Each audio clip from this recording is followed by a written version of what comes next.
Hi, my name is Jay O'Neill, and I'm running for president of the West Virginia Education Association.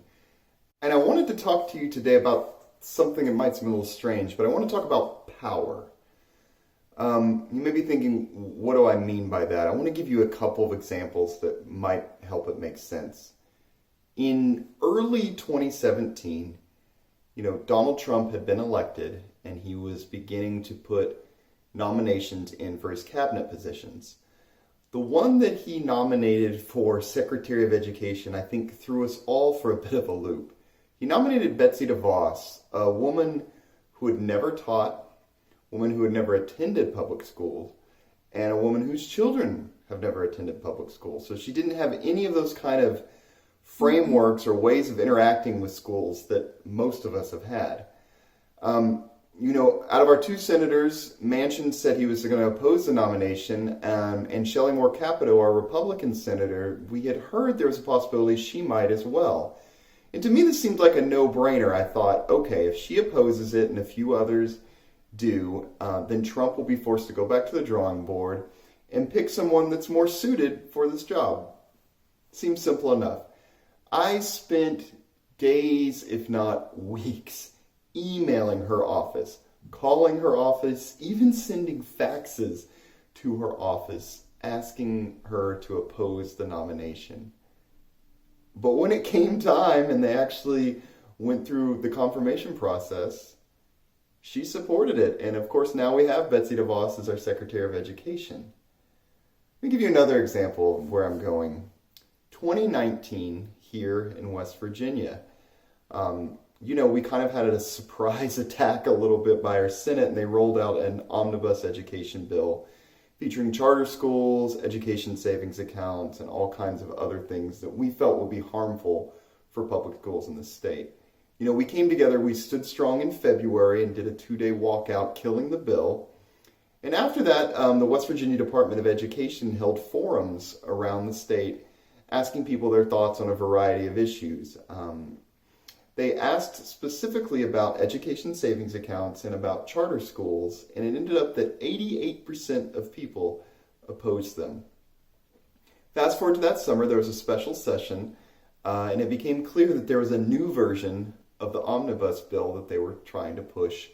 Again, I called for a public hearing. Many of you were there. There was a big public hearing about it, and the vast majority of people that were there spoke out against the bill. So we have 88% of the people in a big, huge, forums and survey have spoken out against it. All the people at this public hearing have spoken out against it. But we know what happened. They pushed the bill through and it got signed into law at the end of June last summer. And I think both those stories kind of highlight the idea of power and the balance of power. With Senator Capito, to me it seems like she must have valued the opinion of her fellow Republican senators in the Senate and maybe her relationship with the president more than she valued the voices of her constituents, because obviously the probably thousands of us that called in couldn't sway her. Same last year with our Republican senators and delegates here. Even though the vast majority of citizens opposed that bill, we didn't really have enough power to stop them. They had the power. They didn't really have to listen to what we had to say, so they pushed it through anyway. Contrast all that with 2018, the West Virginia teacher and service personnel strike. For 9 days, we walked out of our classroom, and I believe we shifted that balance of power. We created a crisis, and we forced them to have to deal with an issue that we all know they were pretty much trying to avoid. Because we were able to shift the balance of power towards us, we won. And I think that's the way forward. That's what we're going to have to do in our unions if we're going to stand a chance. We can't combat their money. They've got tons of it. They've got tons of out-of-state groups, lobbying agencies, all kinds of things. We saw it last year. We're never going to have as much money as they have, but we've got something they don't have. We've got people. And if we come together and stand up and fight back, we can win.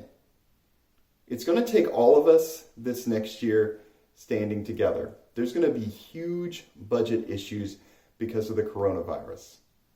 I feel like they will try to cut funding for public education, for PEIA, for higher ed, and for other things. If we don't come together and stand strong, we're not really going to have a chance. We've got to shift the balance of power back to us and back to regular working West Virginians.